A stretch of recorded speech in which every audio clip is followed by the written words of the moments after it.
Hello guys, good evening all of you. Welcome to this session on YouTube channel Biology Teaching Center. Your educator Dr. Akhileshwar Kumar. आज के session में हम लोग जो 12th class के लिए जो सीरीज चला रहे हैं जिसका नंबर सीरीज 11 होगा, इसमें अभी जेनेटिक्स से संबंधित क्वेश्चंस का सॉल्यूशन कर रहे थे। उसी क्रम में इसी चैप्टर से जेनेटिक्स से रिलेटेड और मेंडल्स लॉ से रिलेटेड क्वेश्चन का सॉल्यूशन आज के सेशन में हम लोग देखेंगे, जो कुछ इस प्रकार है।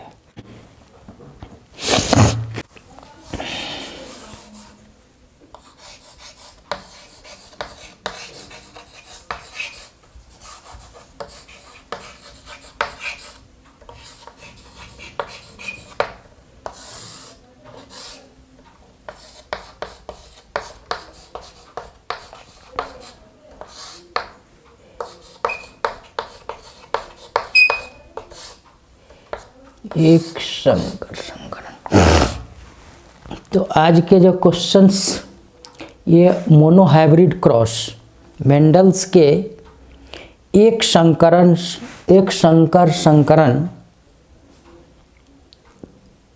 को समझावें।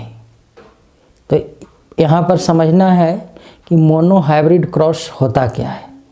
एक संकरण, तो इसमें मेंडल्स ने जो पी प्लांट में जो 7 कंट्रास्टिंग कैरेक्टर्स का अध्ययन किए, उनमें से सिर्फ सिंगल कंट्रास्टिंग कैरेक्टर्स को लेकर जब क्रॉस कराया और उससे जो F1, F2, F3 जनरेशन में जो प्लांट्स प्राप्त हुए, उसका जो रिजल्ट प्राप्त हुआ वो आपका मोनोहाइब्रिड क्रॉस के नाम से जाना जाता है। तो इसी के संबंध में देखेंगे कि मेंडल्स ने सिर्फ सिंगल कंट्रास्टिंग कैरेक्टर को युग्म विकल्पी लक्षणों को लेकर के जब क्रॉस कराया तो उसका क्या रिजल्ट हुआ, तो उसे जो है सो मोनोहाइब्रिड क्रॉस कहते हैं। It is a cross between single contrasting characters.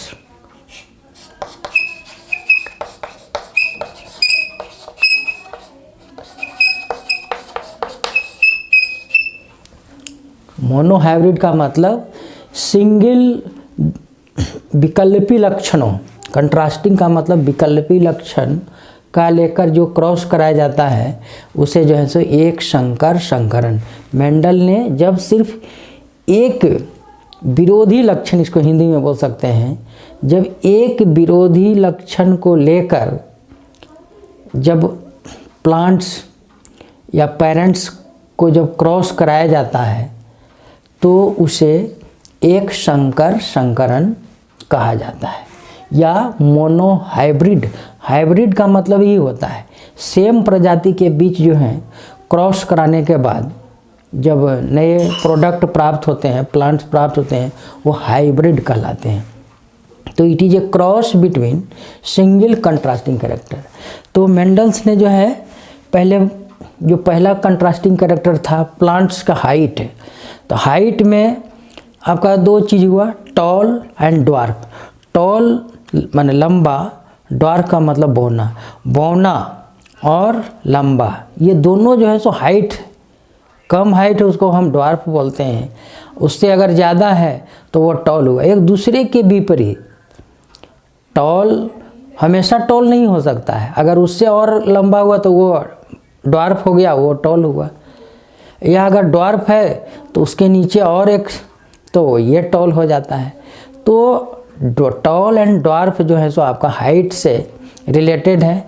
तो मेंडल्स ने पाइशम प्लांट्स में पहले टॉल एंड ड्वार्फ प्लांट्स से के पौधों के बीच क्रॉस कराया। मतलब इसका जो टॉल प्लांट का पोलन ग्रेन है वो ड्वार्फ प्लांट के स्टिग्मा पर ट्रांसफ़र कराया गया, मैंने फर्टिलाइजेशन की क्रिया हुई और इससे जो है फर्टिलाइजेशन के बाद जो है सो आपका ओवरी से जो फ्रूट बना, ओव्यूल से सीड बना और फिर उस सीड को अगले जनरेशन में जब बोया गया तो उस किस तरह के पौधे प्राप्त हुए। फिर अगले जनरेशन में उस पौधे से जो सीड प्राप्त हुआ अगले जनरेशन में, तो एक जनरेशन 2, 3, 4 इस तरह से जनरेशन टू जनरेशन एक्सपेरिमेंट किया गया।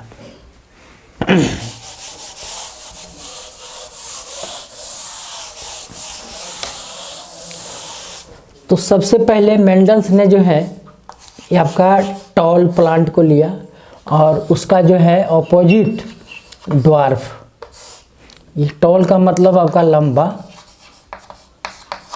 और ये आपका नाटा, ये दोनों जो हुए ये आपका पेरेंट्स हो गए। अब इसे जो है टी से सूचित किया जाता है और इसके ऑपोजिट आपका स्मॉल लेटर से सूचित किया जाता है। ये जो हुआ आपका पेरेंट्स ही हुआ। अब इससे जो है यहाँ पर सेक्सुअल रिप्रोडक्शन के क्रम में जो है सो गैमेट्स बनते हैं। तो यहाँ पर दोनों कैपिटल टी हैं, इसलिए हम एक ही बार लिख सकते हैं या इस तरह से भी लिख सकते हैं, लेकिन यहाँ पर सुविधा के लिए हम सिर्फ एक टी को लिखते हैं। फिर यहाँ पर भी उसी तरह से ये आपका गैमेट्स हो गए। गैमेट्स का मतलब आपका हैप्लॉइड सेल होते हैं और गैमेट्स के फ्यूजन के फलस्वरूप वो जो फर्टिलाइजेशन होता है तो इसको और इससे जो है तो हम क्रॉस कराते हैं, मैंने फर्टिलाइजेशन कराते हैं। यहाँ पर जो आपका कैपिटल टी और स्मॉल टी और इससे जो ग्रो कराया गया प्लांट्स सभी जो हैं ऑल टॉल प्लांट्स हुए।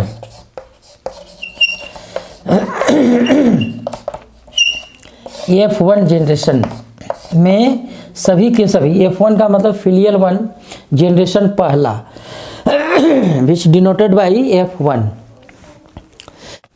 अब इसे जो है पुनः सेकेंड जनरेशन के लिए सेल्फ क्रॉस कराया गया, मैंने इस सेम तरह के इस तरह से। तो इससे जो है आपका 4 तरह के प्लांट्स प्राप्त होते हैं। ये आपका ये दोनों के बीच जब क्रॉस कराते हैं तो आपका 4 तरह के प्लांट्स प्राप्त होते हैं। इस दोनों से ये दोनों को क्रॉस कराते हैं, माने कैपिटल टी से ये दोनों को पहले क्रॉस कराएंगे। तो कैपिटल टी टी और फिर ये कैपिटल टी से इसको क्रॉस कराएंगे तो यहाँ पर कैपिटल टी और स्मॉल टी, फिर इस टी से इसको कराएंगे तो कैपिटल को हम पहले लिखते हैं इस तरह से, फिर आपका ये स्मॉल टी और स्मॉल टी हो जाएगा। तो इस तरह से हुआ 4 तरह के यहाँ पर प्रोजीनीज प्राप्त हुए। अब यहाँ पर देख रहे हैं कि दोनों जो हैं कैपिटल टी हैं, एक तरह के हैं, तो ये आपका होमोलोगस कहलाते हैं और होमोजाइगस। और यहाँ पर दोनों जो हैं कैपिटल टी और स्मॉल टी दोनों हैं, तो ये आपका हेटेरोजाइगस कहलाते हैं। होमोजाइगस हेटेरोजाइगस, यहाँ पर हो गया होमोजाइगस, माने समान जब जीन रहते हैं वो होमोजाइगस कहलाते हैं। ये आपका जब 2 असमान होते हैं तो आपका हेटेरोजाइगस कहलाते हैं। और ये भी जो है आपका होमोजाइगस हो गया, होमोजाइगस, क्योंकि इसमें भी जो है आपका दोनों सेम है, स्मॉल टी और ये दोनों जो है आपका कैपिटल टी है। तो यहाँ पर लॉ ऑफ डोमिनेंट के अनुसार कैपिटल टी जो का कैरेक्टर्स अपीयर होता है और स्मॉल टी का वह सप्रेस्ड होता है। तो यहाँ पर कैपिटल टी हुआ तो ये आपका ये टॉल हुआ, टॉल प्लांट हुआ। यहाँ पर भी कैपिटल टी और स्मॉल टी दोनों है, तो डोमिनेंट लॉ के अनुसार कैपिटल टी का कैरेक्टर्स अपीयरिंग होता है, इसलिए यहाँ पर भी जो है आपका टॉल प्लांट हुआ। और यहाँ पर जो है दोनों जो है सप्रेसिव कैरेक्टर्स, ड्वार्फ जो रिसेसिव कैरेक्टर्स हैं, इसलिए ये आपका ड्वार्फ हुआ, ड्वार्फ हुआ। अब ये दो तरह के टॉल यहाँ पर भी है, लेकिन ये जो है आपका कैपिटल टी है, इसलिए इसी को हम प्योर टॉल कहते हैं, प्योर टॉल। और ये जो है आपका दोनों कैपिटल टी और स्मॉल टी दोनों है, इसलिए आपका हाइब्रिड टॉल हुआ, हाइब्रिड टॉल। और ये आपका प्योर ड्वार्फ हो गया, क्योंकि यह दोनों जो है सो आपका स्मॉल एक तरह के हैं, इसलिए प्योर ड्वार्फ हो गया। तो प्योर टॉल, हाइब्रिड टॉल, लेकिन दोनों जो है सो आपका टॉल ही है, इसलिए और ये जो है सो आपका ड्वार्फ है। तो और ऊपर देखते हैं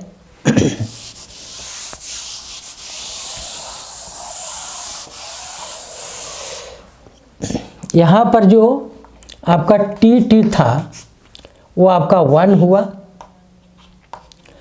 और यहाँ पर जो है आपका टी और टी ये 2 में प्राप्त है, इसलिए ये आपका 2, और एक टी और टी ये आपका 1। लेकिन ये दोनों जो है आपका टॉल है और एक जो है आपका ड्वार्फ है। तो इस दोनों मिला करके ये आपका 3 और ये जो है आपका 1। तो आपका इस तरह से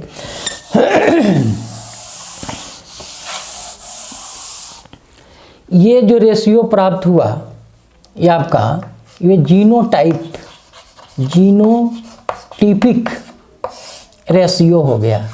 जीनोटिपिक का मतलब जीनी संरचना, जीन स्ट्रक्चर्स के आधार पर ये जो है आपका 1:2:1, मतलब ये आपका 1 था, टी एक तरह के था, कैपिटल टी स्मॉल टी संख्या में 2 थे, इसलिए यहाँ पर 2 हुआ, और स्मॉल टी सिंगल में थे, इसलिए 1:1 के इस तरह के जो रेशियो प्राप्त हुआ उसको जीनोटिपिक रेशियो कहा जाता है।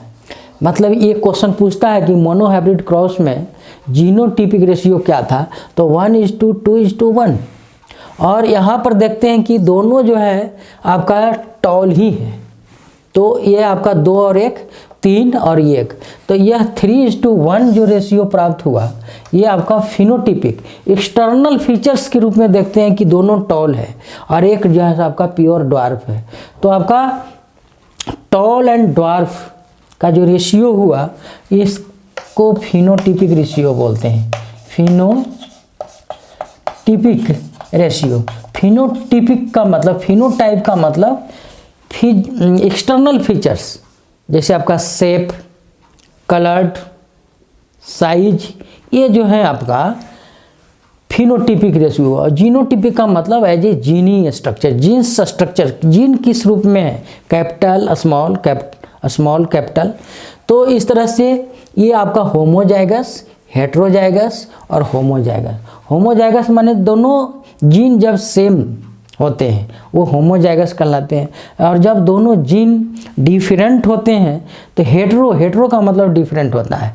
ये कैपिटल टी और स्मॉल टी ये हेट्रो हो गया, ये स्मॉल होमो और कैपिटल भी होमो, तो होमोजाइगस, हेट्रोजाइगस, होमोजाइगस। जो आपका रेशियो है 1:2:1 ये आपका जीनोटाइप या जीनोटिपिक रेशियो हुआ। और यहाँ पर दोनों टॉल है, इसलिए देखने में तो दोनों टॉल हैं, ये प्योर टॉल हो या हाइब्रिड टॉल हो, टॉल ही हुआ, इसलिए आपका दोनों टॉल और ये आपका ड्वार्फ, तो 3:1 फिनोटिपिक रेशियो के रूप में यह आपका प्राप्त हुआ। तो ये दोनों बातें हमेशा याद रखना चाहिए कि मेंडल्स की मोनोहाइब्रिड क्रॉस में, एक संकर संकरण में genotypic ratio 1:2:1 and phenotypic ratio 3:1 के रूप में प्राप्त हुआ। और यह भी क्वेश्चन ऐसे पूछ सकता है 1:2:1 वो आपका जीनोटाइपिक रेशियो है या फिनोटाइपिक रेशियो है। तो आपका 1:2:1 जीनोटाइपिक रेशियो हुआ। गिनती में आपका 1 2 3 4 और 3:1 भी 4, लेकिन दोनों जो है सो अलग अलग हैं। ये आपका एक्सटर्नल फीचर्स, एक्सटर्नल कैरेक्टर्स को शो करता है, ये आपका इंटरनल और जीनी स्ट्रक्चर्स, जीन्स स्ट्रक्चर को वह शो करता है। तो इस तरह से फिनोटिपिक एंड जीनोटिपिक रेशियो। अब ये हुआ, इस तरह से मेंडल्स के जो मोनोहाइब्रिड क्रॉस है, यह जो रिजल्ट प्राप्त हुआ उसे पुन्नेट नामक, पन्नेट या पुन्नेट ने इसे एक चेकर बोर्ड के द्वारा समझाया है। जो हमने यह जो रिजल्ट प्राप्त किया, उन्होंने जो है सो एक स्क्वायर के रूप में इसको जो है सो दिखाया गया, जो हम लोग फिर देखते हैं पुन्नेट square, पुन्नेट checker board. पुन्नेट checker board है क्या चीज़? तो ये आपका एक ये वर्गाकार बोर्ड है।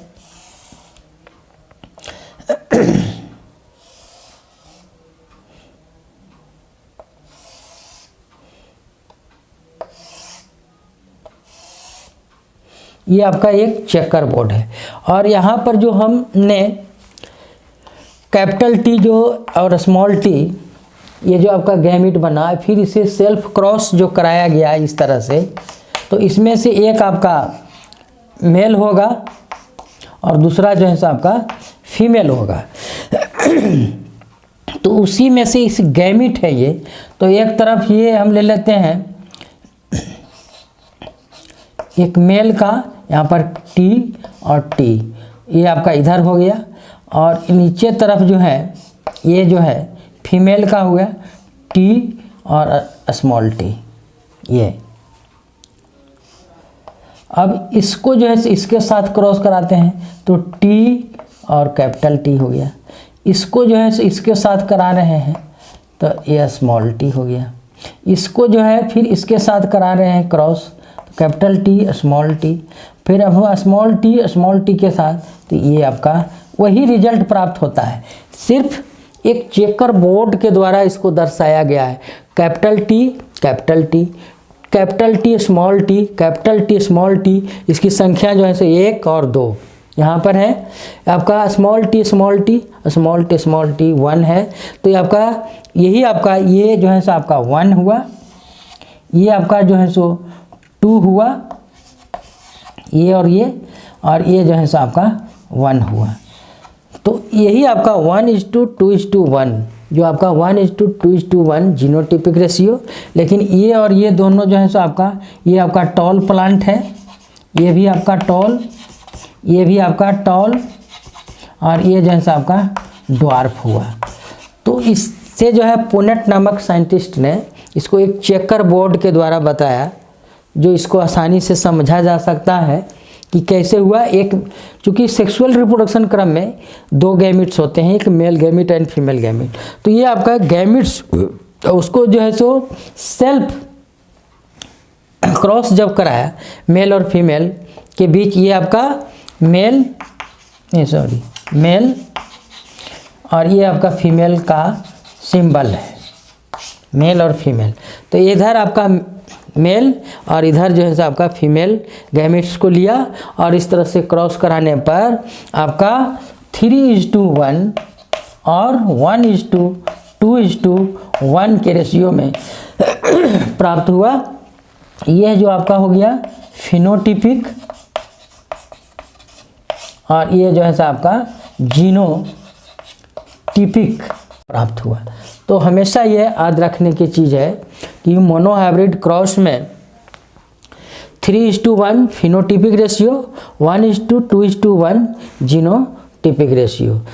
और इसी के आधार पर मेंडल्स ने जो है आपका दो नियम को बतलाया है, लॉ ऑफ डोमिनेंस और लॉ ऑफ सेग्रीगेशन।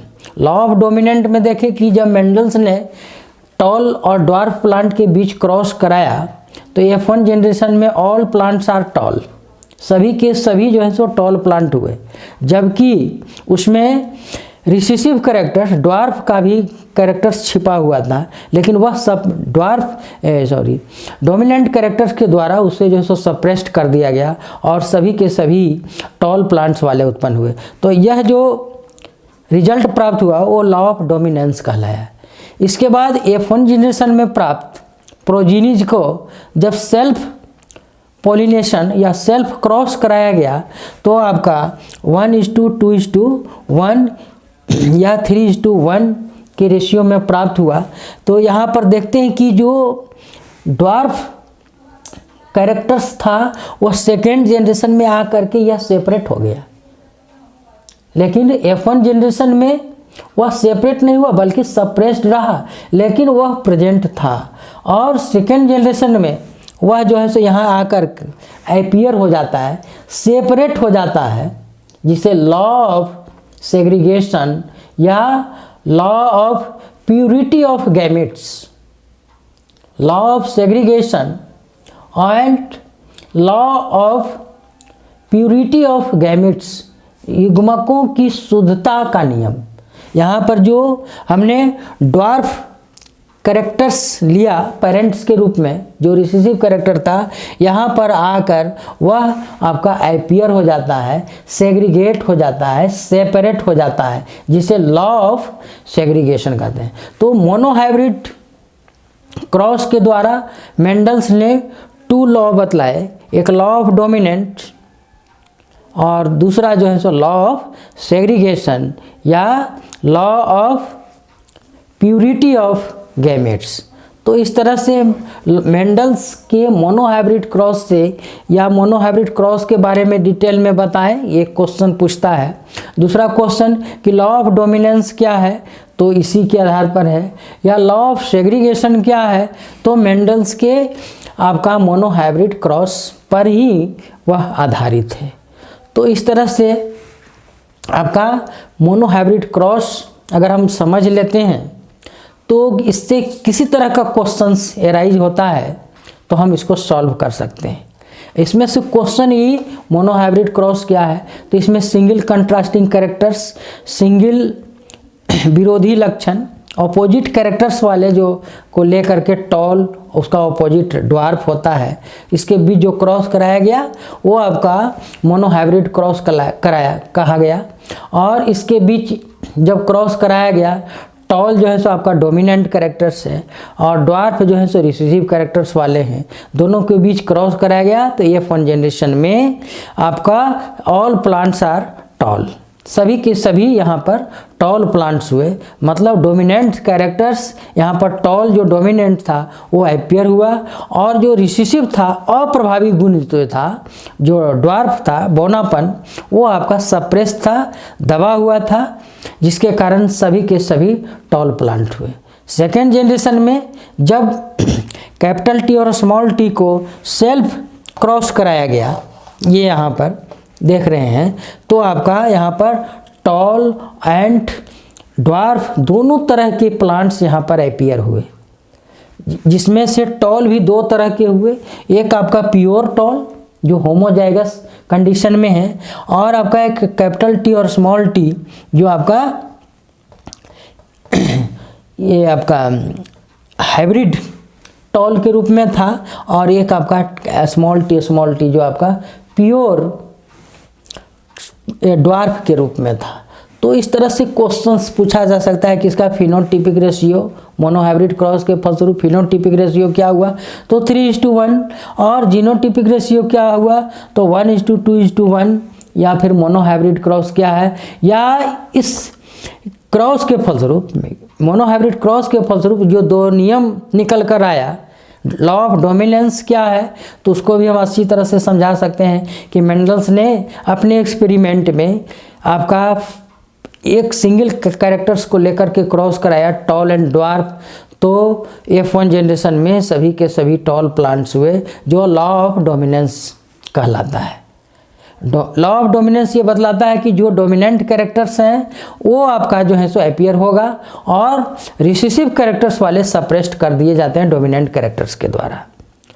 दूसरा जो यहाँ पर लॉ हुआ वो आपका लॉ ऑफ सेग्रीगेशन।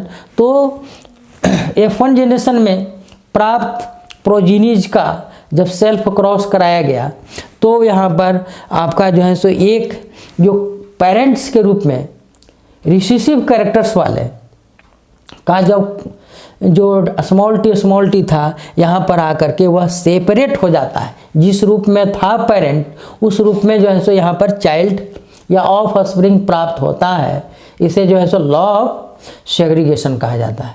तो इससे आपका 3 या 4 क्वेश्चंस हो गए।